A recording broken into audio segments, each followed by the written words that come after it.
안녕하세요, 투리잘입니다. 이번 시간에 준비한 이야기는 대한항공 이야기입니다. 대한항공에 관심 많으신 분들께서 도움이 많이 되시길 바라겠습니다. 그럼 지금 바로 가시죠! 코로나가 항공산업에 얼마나 영향을 미쳤을까요? 국제민간항공기구 ICAO에 따르면 코로나19의 영향으로 2020년은 전 세계 정기 항공편의 여객수가 2019년에 비해 공급 좌석수는 50%가 감소를 했고 여객 역시 26억 9,900만 명이 감소했습니다. 이는 전년 대비 무려 65%나 감소한 수치이고 전체 항공사의 수익은 무려 438조 원이 감소를 했습니다. 코로나가 세계 인류의 발을 묶어놓으면서 그 역할을 하고 있는 대표적인 항공산업이 가장 큰 충격을 받고 말았죠. 하지만 각국의 백신 개발, 긴급 사용 승인 등으로 코로나 예방에 대한 접종 및 치료가 확대되고 있고 이제는 항공운항에 대한 회복 역시 기대할 수 있게 되었습니다. 2021년 연말이면 항공기의 공급 좌석은 2020년 1월에 약 8, 90% 수준을 회복하고 여객 역시 7, 80%까지 회복을 기대하고 있습니다. 즉, 본격적으로 2021년 말부터는 항공산업의 정상화의 시작이 가능해진다는 것을 의미합니다. 실제로 이 같은 움직임은 벌써 글로벌 주항공사로부터 시작하고 있습니다. 미국의 최대 항공사 아메리칸 항공은 올해 여름부터 정상화를 준비하기 시작하고 있고요. 코로나 종식 얼마 남았다 기대감과 함께 그동안 여행산업을 주려고 했던 국가들이 트래블 버블 논의가 본격화되고 있습니다.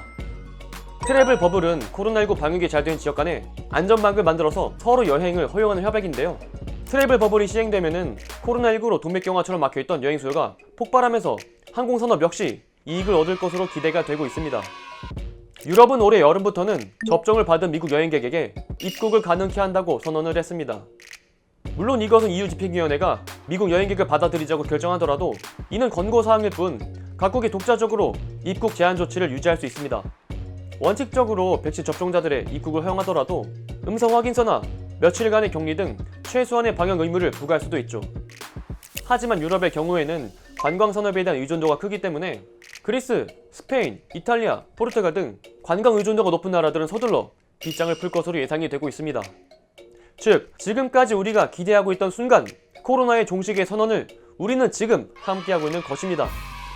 자, 물론 이 얘기를 듣고 우리도 올해는 해외여행 갈 수 있겠네? 라고 생각하실 분들이 계실 것 같아서 말씀을 드리면, 자, 참고로 저 트래블 버블은 접종자에 한해서 가능하거든요.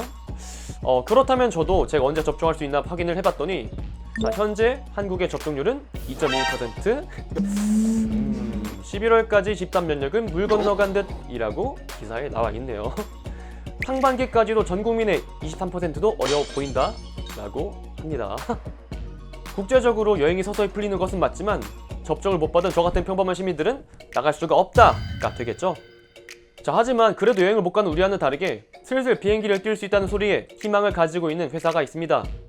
요즘 코로나 말고도 집안 싸움으로도 시끄러웠던 바로 그 회사죠. 바로 대한항공입니다. 우리야 못 나가지만 그래도 이제부터는 해외 관광객들을 우리나라로 데려올 수 있게 되는 거잖아요.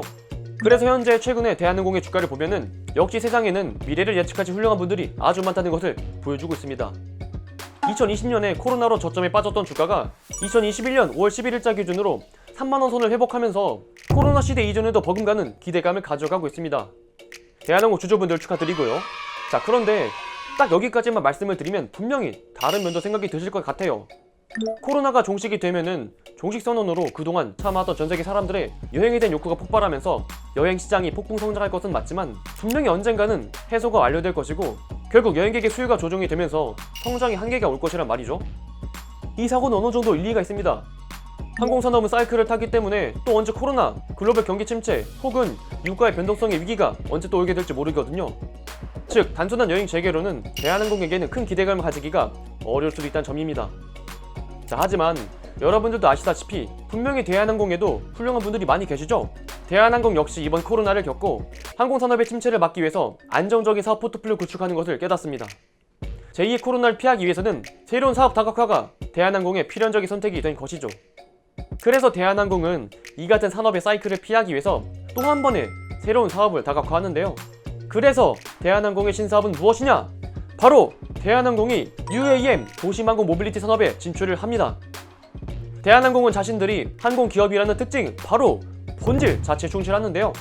이미 지난번 영상에서도 한번 말씀을 드렸지만 짧게 다시 말씀을 드리면 UAM 시장은 2020년 70억 달러, 우리 돈 7조 8,400억 원에서 2040년 1조 4,740억 달러, 무려 우리 돈으로 약 1,700조에 달하는 200배 이상의 성장을 전망되고 있습니다. 20년간 무려 연평균 성장률은 30.7%에 이르는 초고속 성장을 이룰 것이라고 전망이 되고 있습니다. 이미 보잉과 같은 글로벌 항공기업들은 진출을 했고 커지는 시장의 크기만큼이나 속도까지 대한항공 역시 진출을 안 할래야 안 할 수가 없는 산업이죠.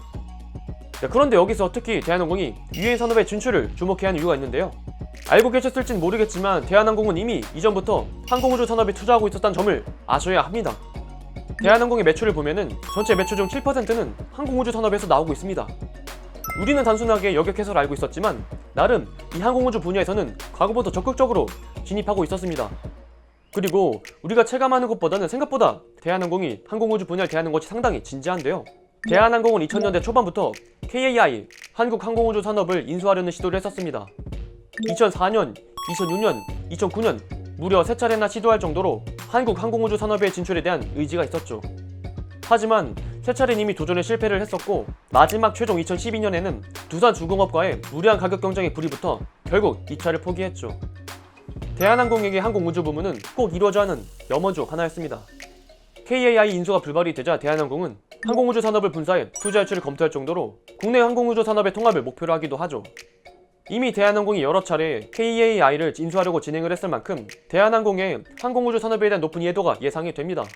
게다가 아시아나의 통합으로 이제는 대한민국 유일의 FSC 기업으로서 항공인프라에 대한 이해도나 서비스, 기체 부문에서 현대차, 한화 시스템에 비해 전혀 뒤처질 것이 없죠. 그래서 대한항공은 지난 5일 UAM 산업 추진을 위한 태스크포스를 공식 출범하며 UAM 시장에 출사표를 던집니다. 기존에 영위하던 항공우주 산업 부문을 중심으로 이제는 UAM 사업을 영위하는 것인데요.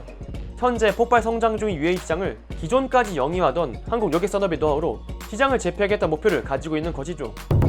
현재 국내 UAM 시장에서 양대 산맥으로 재편했던 현대차와 한화 시스템에 이어서 대한항공까지 이 시장에 뛰어들면서 원자항공 기업의 참여로 본격적으로 UAM 시장에서의 대결이 기대가 모아지고 있습니다. 즉, 이번 대한항공의 UAM 산업의 진출은 항공 여객 산업의 특성인 글로벌 사이클적인 요소에 대한 리스크를 해지하고 안정적인 수익을 창출하는 하나의 신성장 동력으로 삼겠다는 것입니다. 이미 대한항공은 이에 대해서 과거부터 항공우주 산업에 대한 역량을 독자적으로 키웠기 때문에 현재 협업을 꿈꾸는 여타 경쟁사보다도 훨씬 빠른 성장 속도를 기대해 볼 수도 있을 것 같습니다. 코로나 종식과 UAM 사업으로 크게 성장할 대한항공의 미래를 응원합니다.